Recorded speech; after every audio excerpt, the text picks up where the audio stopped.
Olá pessoal, bem-vindos a mais um episódio da Zombie TV, uma overdose de cultura geek. O meu nome é Ricardo Trindade e hoje vamos aprender a jogar um clássico. Estou a falar de Seven Wonders. Desta vez tenho aqui comigo a nova edição de Seven Wonders, atualizada visualmente, que é editada e distribuída em Portugal pela editora de jogos de tabuleiro Mebo Games. Isto é um jogo de 3 a 7 jogadores, para maiores de 10 anos, com uma duração média de 30 minutos. Neste jogo vamos ter de obter matérias-primas para construir edifícios que nos vão dar pontos e mais matérias-primas para podermos aumentar o nosso exército e podermos construir as nossas maravilhas, que no fim do jogo nos vão dar pontos. E quem tiver mais pontos ganha o jogo. Vamos então aprender a jogar Seven Wonders. Portanto, temos aqui um setup para 3 jogadores. A única coisa que temos de fazer para preparar o setup é retirar todas as cartas que tenham aqui neste cantinho o símbolo de mais 4, mais 5, mais 6, mais 7. Na última era, nesta aqui, temos cartas roxas e temos que retirá-las e só ficam o número de jogadores mais 2. Neste caso só ficam 5 cartas roxas que são escolhidas aleatoriamente e colocadas aqui no baralho. Tudo o resto é para a caixa. Como é que funciona isto? Isto funciona num sistema de draft. O que é o sistema de draft? Escolhemos uma carta da nossa mão, pousamos e passamos a mão para o jogador deste lado. A direção de que se joga está indicada aqui nas cartas. Como se reparem, aqui a era 2 já é ao contrário. E a era 3 volta a ser no sentido dos ponteiros do relógio. Portanto, tiramos uma carta, viramos para baixo e passamos a mão e vamos receber aquela mão daquele jogador. Isto vai ser assim sucessivamente durante 6 rondas. Na última ronda vamos ter só 2 cartas. Escolhemos uma e a outra vai para a pilha de descarte virada para baixo, para ninguém saber o que lá está. Depois, entre cada era, vão acontecer coisas. Já vou explicar o que é. Passamos para a segunda era, repetimos o processo, acontecem coisas, repetimos o processo na terceira era e fazemos a contagem final. Nós temos que ganhar pontos e podemos ganhar pontos construindo a nossa maravilha, que tem o lado de dia virado para cima, porque existe um lado de dia e um lado de noite. O lado de noite é mais difícil, tem mais combinações. O simples é o lado de dia. Ao construirmos as 3 fases da nossa maravilha, no meu caso é a Olímpia, aqui neste caso é as pirâmides de Gizé, vamos ganhando pontos e mais habilidades. Podemos também ganhar tendo dinheiro e podemos ganhar construindo edifícios que nos vão dar mais pontos e ter o maior exército, que ganhamos estes pontinhos aqui, ou então ganhamos pontos negativos, que vão ser deduzíveis no final do jogo. Temos que construir edifícios e ter cartas de matéria-prima. Como é que isto se processa? As cartas cinzentas e as cartas castanhas são de matéria-prima. A minha base, como podem ver, já produz tijolo naturalmente, todos os turnos. Eu posso tirar as cartas e jogá-las de forma gratuita, que é o caso desta, pagando uma moeda, que é o caso desta, ou pagando uma matéria-prima, que é um caso desta, e isto aqui é vidro. Portanto, eu tenho que ter estas matérias-primas para poder jogar esta carta, ou ter dinheiro para poder jogar esta.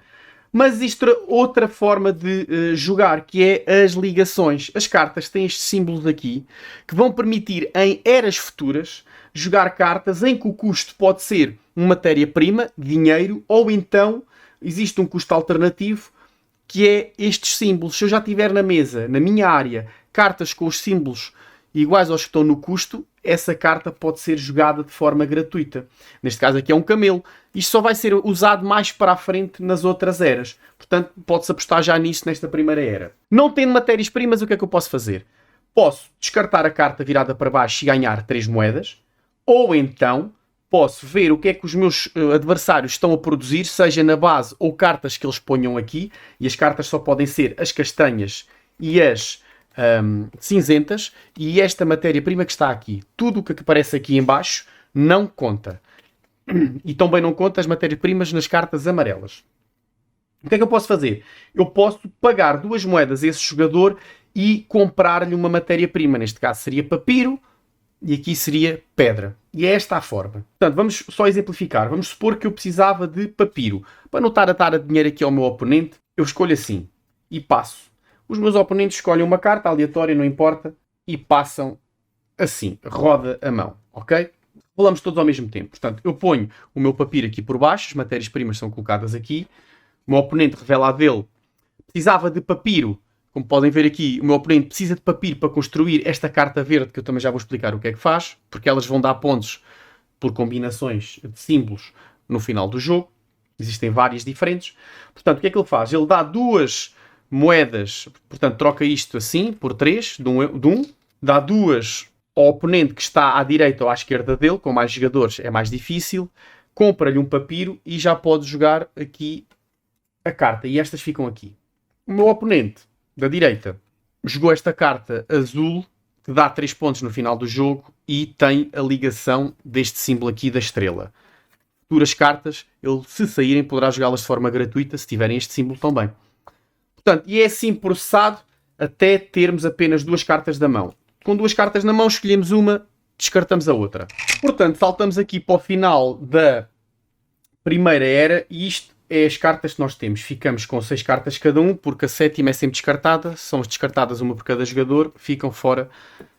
E agora vamos fazer contas. Primeiro vamos ver o poder militar. Portanto, como é que funciona o poder militar? Eu comparo o poder militar, vamos supor que nos estamos a invadir uns aos outros, sempre com os territórios que estão à direita ou à esquerda. Se tivesse alguém à minha frente, eu não ia competir com ele. É sempre nas nossas laterais. Portanto, eu tenho 2 de nível militar, aqui à minha direita ele não tem nada. Portanto, estamos na primeira era, este é 1 ponto. Portanto, eu ganhei, ganho 1 ponto, ele perdeu, perde 1 ponto. Se fosse na segunda era, eu ganhava 3 pontos, ele perdia 1. Na terceira era, eu ganhava 5 pontos e ele perdia 1. Depois vou comparar aqui com o meu jogador à esquerda.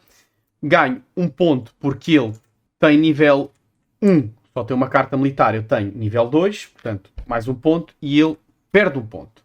E agora, eles comparam-se porque eles estão ao lado um do outro. Portanto, este tem uma carta, este não tem nenhuma. Aqui o meu oponente, este, mais uma derrota, e este aqui ganha 1 ponto. E vocês devem ter reparado que eu tenho aqui uma carta amarela, que é um posto oficial oeste, com uma seta a apontar para aquele lado. O que é que isto faz?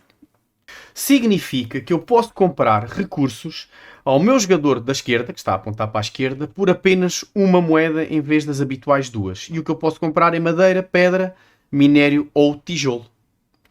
Existem símbolos que dá para os dois, existem símbolos que dá para o da frente. Neste caso fica mais barato comprar-lhe ele. E vamos avançar para a segunda era. E vamos repetir exatamente o mesmo processo. E depois fazemos a medição outra vez das batalhas militares até que entramos na terceira era. E na terceira era acontece exatamente a mesma coisa, mas já temos as cartas roxas. Por exemplo, se eu jogar esta carta roxa, tem uma carta cinzenta, um símbolo 2 e uma seta para a direita e para a esquerda. Significa que eu vou ganhar 2 pontos por cada carta cinzenta que o meu oponente da direita tenha e cada carta cinzenta que o meu oponente da esquerda tenha. E assim, estão a ver, aqui esta é só uma carta, mas dá 3 símbolos. Por exemplo, se este jogador tivesse esta carta aqui, ele era mais forte do que eu, porque eu só tenho 2 símbolos e ele tem 3. E este só tem 1, ok? Mas reparem no custo da carta. Precisam de 3 minérios, precisam de um tijolo, ou então, se alguém já tiver uma carta com uma ligação de torre, esta carta é jogada gratuitamente. Por exemplo, aqui esta vale 5 pontos e tem uma máscara do teatro. Ele tem uma máscara do teatro, portanto, ele poderia jogar esta carta de forma gratuita. E é assim sucessivamente. Depois, como é que podemos construir maravilhas? Nós podemos construir maravilhas a qualquer altura do jogo, desde que se tenha a matéria-prima. E como é que nós podemos fazer isso? Eu posso construir a minha maravilha na terceira era usando só cartas da terceira era, na segunda, na primeira, não importa. Tem que ter é o custo de cada nível. O primeiro preciso de 2 pedras e depois ganho 3 pontos. Este 2 madeiras, este 3 tijolos e ganho 7 pontos, por exemplo. Este aqui dá-me um poder, também. O que é que acontece? Eu, para fazer isso, eu escolho a carta, passo a mão ao jogador à direita ou à esquerda, dependendo da ordem, e em vez de a revelar e fazer a sua construção aqui, eu pago o custo, imagina que tenho aqui o custo, coloco aqui por baixo a maravilha e este fica desbloqueado. Seja este poder ou estes pontos ficam desbloqueados no final do jogo. Ou durante o jogo, dependendo daquilo que vocês aqui tiverem.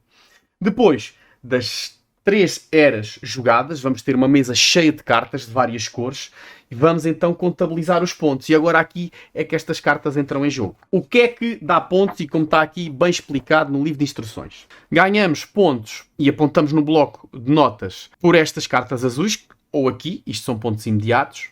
Ganhamos pontos das cartas amarelas, esta por acaso não dá, mas há cartas que têm pontuação.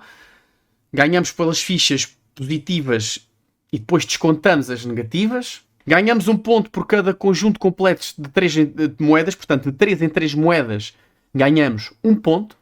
Temos as cartas roxas, etc. Depois, vamos então aqui às cartas verdes. As cartas verdes nós ganhamos, são chamados símbolos científicos, e nós ganhamos de duas formas diferentes.